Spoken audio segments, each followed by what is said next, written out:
you see anything? No, I was in the back here, and she yelled out and said she heard something.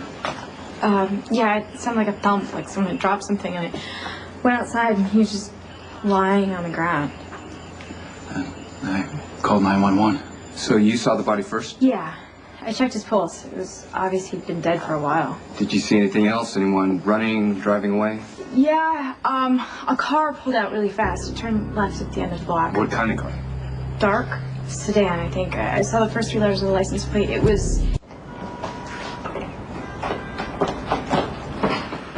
We opened this place to help people, to provide free health care.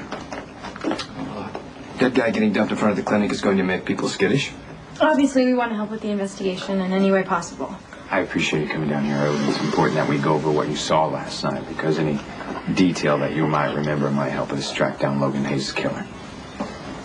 What happened? Do you work here? I do. Dr. Matt Hunter. A man was murdered last night and his body was dumped here. Do you know him? I met him once, that's all. And what was your connection with Logan Hayes? I was on the Elm Street pier yesterday when this guy came up and asked me how it was working at the clinic. Just like that? Out of the blue?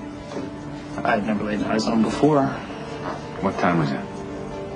I just left here and I was on my way to the hospital, so about 1. What did he want? He never said. Before we had a chance to speak, his girlfriend came up and they got into it. Is her name Lulu Spencer? No, it was Maxie. The extent of the conversation, she called him a loser, he called her a slut, and a few other choice words. I told him I didn't appreciate him speaking to a woman like that, and then he took off. So how would you describe Mr. Hayes' emotional state? Combative. Basically, seemed like he was spoiling for a fight. Well, we ran a trace on the partial license plate that Nadine was able to provide for us. Was it any help at all? Well, that license plate with those same letters happened to be registered to a Malcolm Dodge. Who's that? Who's Malcolm Dodge? Malcolm Dodge was someone supposedly Jason Morgan killed 6 months ago. You think Jason did this? Well, he is on our suspect list, but I believe it's one of his cars. Yeah, that makes sense to me. I mean, Lulu told me that Logan worked as some sort of a personal attendant to these cars. Maybe he heard or saw something he shouldn't. So what happens now? Well, if you can ID the make and model of the car, that can provide us with a little bit more information. We can get a warrant to make a search. Okay. And see. Well, hold on. She's already told you everything that she knows. Can't you just let her go home?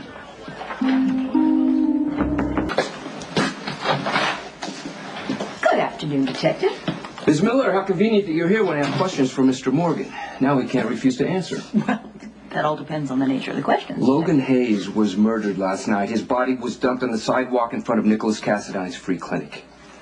And that concerns my client. When was the last time Mr. Morgan saw or spoke to Mr. Hayes?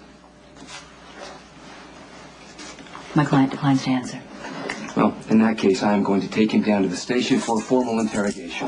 This is so bogus. Nobody can Mr. Morgan is running a business, and he cannot be expected to drop everything every time the PCPD has a crime they can't solve.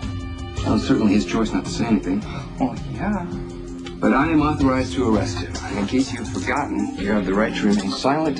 Anything you say may be used against you in a court of law. You have a right to an attorney. If you can't afford an attorney, one will be appointed to you.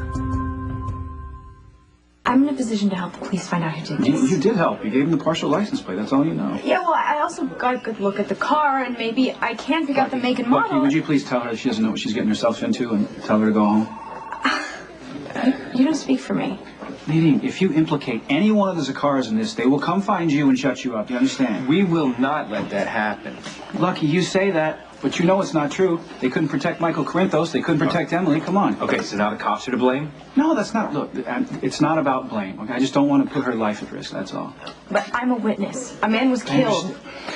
Nadine, a man who worked for the mob, a man who chose a violent lifestyle. What he deserved? Well, it's not worth dying for. You're a fool if you get any more involved in this. Yeah, well, I'd be a coward if I didn't get involved. I mean, if I run away scared now, I'll be helping someone get away with murder. And I'm not going to let the Zakaras or anyone else keep me from doing what I know is right. Okay.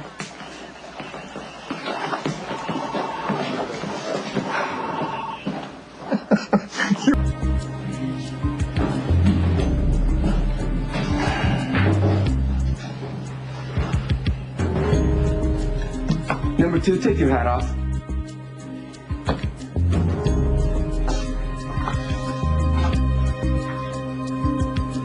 Okay, now, take your time. It's important to get it right. The car you saw last night, the one that Logan's body was dumped out of. Were any of these men driving it?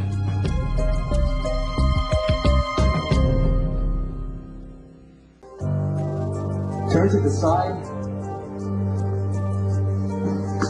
Now take your time. Do any of these men resemble the driver of the car that pulled away after Logan Hayes' body was dumped?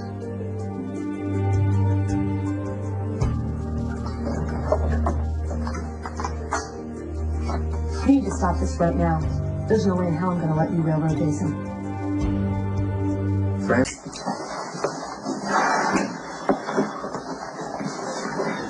Who let you into the lineup room? I know the way. And you should be thanking me for stopping that violation of Jason's rights. You could lose your badge for something like that. Lineups are standard procedure. Nadine met Jason at the black and white ball, so of course she's going to recognize him. There you go, another innocent man wrongly accused. If I could say something. You're interfering in a murder investigation. I would ever call what it is. It's a frame-up. Hey! I think I can settle this. Jason didn't do it. He was with me most of the night. All I saw was a car pull away and turn the corner and maybe a glimpse of the driver. The only thing I know for sure was that it was a dark-colored sedan. There you go. Another reason I know Jason didn't do it, because he drives an SUV or a motorcycle. What are you even doing here? I've got a call from one of your fine officers asking me to come down here and validate Jason's alibi, which I am more than happy to do. Since now you know Jason's innocent, you can go fill out the paperwork and have him released.